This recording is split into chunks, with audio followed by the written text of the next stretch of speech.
Can you imagine living in a society where severed hands were a common sight? This may sound like something out of a horror movie, but for the ancient Egyptians, it was a reality. Recently, archaeologists made a groundbreaking discovery that sheds light on this dark aspect of ancient Egyptian society. The discovery of the first osteological evidence of severed hands has left researchers puzzled about the possible reasons behind the gruesome practice. Hello and welcome back to the Abandoned Archaeologist, the channel to learn all about ancient archaeological findings. Today we'll delve into this fascinating new discovery and explore what it tells us about ancient Egyptian culture. But before we begin, to get your attention, we have a question you can answer at the end of the video. What is the Hyksos Palace at Avaris or Tel El Daba? Write down your answer in the comments section and see if you got it right. Here we begin. Archaeologists discovered the severed right hands in 3 pits in the Hyksos Palace courtyard at Avaris or Tel El Daba in northeastern Egypt. The palace dates back to the 15th dynasty, 1640 to 1530 BC, when the Lower and Middle Egypt were ruled by the Hyksos kings, marking the first period of foreign rulers in Egypt. Although placing severed hands is documented in tomb inscriptions and temple reliefs from the New Kingdom onwards, this is the first instance of an osteological analysis using physical evidence. The anatomical markers suggest that the hands belong to at least 12 adults, 11 males and possibly 1 female. Once the parts of the forearm were removed, the hands were deposited in the pits with their fingers wide splayed, primarily on their palm-facing sides. Also, it is stated that the severed hands were presented as prizes during a public event held at the palace. The placement, handling, and potential arrangement of the amputated hands provide evidence against the theory that law enforcement carried out these actions as punitive measures. While it is impossible to identify the particular ethnic or cultural group to which the hands belong, it is believed that the practice of severing the right hands of enemies was introduced to Egypt by the Hyksos. The ancient Egyptians adopted this during the reign of King Ahmose, as evidenced by a depiction of a stack of hands at his temple in Abydos. A brief of the study. Bioarchaeological evidence suggests number of individuals. Based on the quantitative state of preservation, the hands are grouped into 3 classes: complete, almost complete, and single digits. The anatomical markers identified all hands and single phalanges as being from the right hands. The hands are grouped into 3 pits, with L1777 comprising 1 complete right hand, L1542 comprising 2 complete right hands, and an incomplete single second right digit belonging to a third person, L1543 containing 8 complete and almost complete right hands, and 11 additional phalanges that partly belong together, leaving 6 additional complete or incomplete digits. The evidence suggests a minimum of 12 right hands or at least 12 individuals in the 3 pits in front of the throne room and along its wall, assuming that the 6 single digits each represent an extra hand.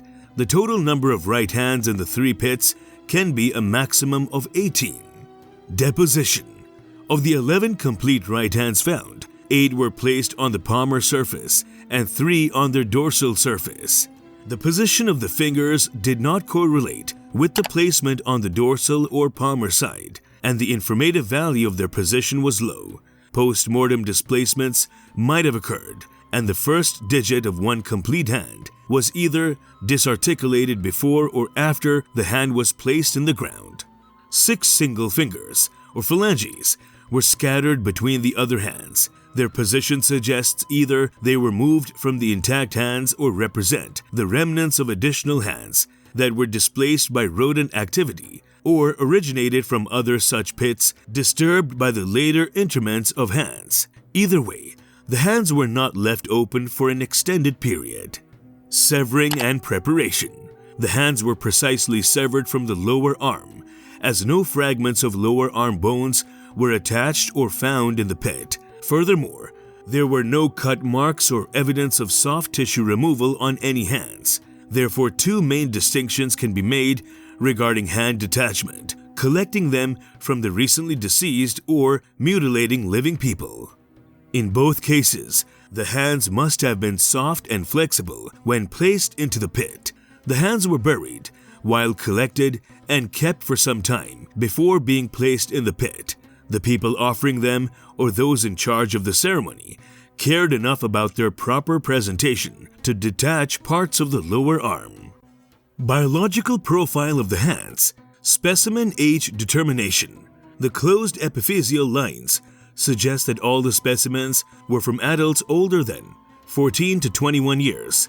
Moreover, there were no signs of bone changes due to age-related degenerative processes, such as DJD and osteoporosis, which rules out individuals reaching the old adult age class. Specimen sex determination. The large size and robustness of the hands indicate that the individuals were male. However, because hand size varies between males and females, the researchers used an estimation of the 2D versus 4D ratio to determine the sex of the individuals.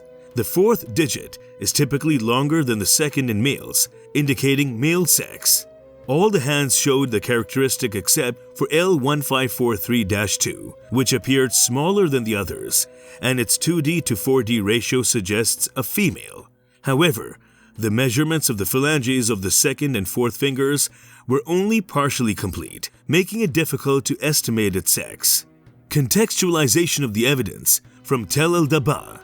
The researchers investigated whether the mutilation at Tel el-Dabaa occurred as a form of punishment or as an accounting and reward system following military victories.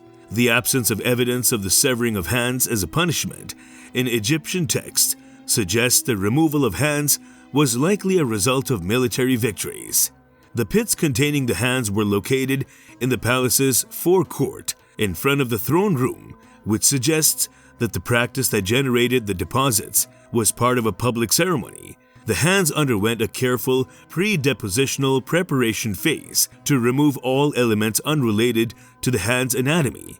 At the moment of their deposition in the pits, the hands might have been arranged predominantly on their palmar faces, in most cases with the fingers spread out, aimed at facilitating the identification of the body part in the pit as a hand. The researchers determined that all the hands belonged to adults who may not have reached late adulthood. The results also suggest that all the individuals were likely males except for a possible female.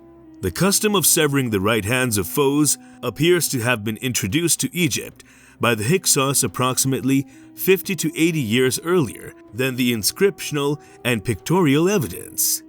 Results. Bioarchaeological evidence suggests that the severed hands found belong to at least 11 males and possibly 1 female, indicating that women may have been involved in warfare. Furthermore, the hands' location, treatment, and positioning argue against the hypothesis of law-enforcing punishment and suggest that they were offered as trophies in a public event at the palace. The study provides the first direct bioarchaeological evidence for the Gold of Honor ceremony and contributes to the ongoing debate about its reconstruction. Limitations. Excavation of human remains in the region is difficult due to the high humidity and soil chemistry, which affects the bones, making them difficult to detect and excavate without damage. Therefore, the 2D to 4D ratio for sex estimation was adapted from living people to archaeological skeletons and may not be comparable. However, missing tissue may make measurements more exact, and the influence of soft tissue on fingers is not sex-specific.